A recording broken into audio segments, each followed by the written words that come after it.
Alors, si je suis élu, ça veut dire qu'il y a une situation sociale qui est quand même particulière et radicalement différente de ce qui se passe aujourd'hui.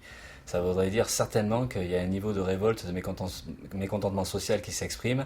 Donc, ce serait un très bon signe de rapport de force plutôt favorable à l'ensemble des opprimés. C'est pas moi qui serais élu, ça voudrait dire que de suite on poserait le problème d'un pouvoir collectif, d'un pouvoir de la population sur la société. Donc, ça ferait penser à la lutte des opprimés depuis très longtemps et peut-être cet espoir enfin que les choses pourraient changer.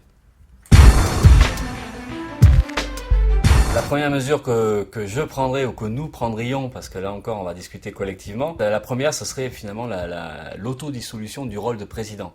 Parce que c'est une fonction qui est profondément antidémocratique. Ce serait donc démarrer déjà sur le fait qu'il n'y a plus de président. Après, question-réponse à l'urgence sociale, ce serait évidemment l'annulation de la dette et le service public bancaire à mettre en place de suite et l'interdiction des licenciements. Ça se résoudra pas à un an, évidemment. Ça fait partie de la réponse de la première question. C'est comment on met en place une véritable structure démocratique.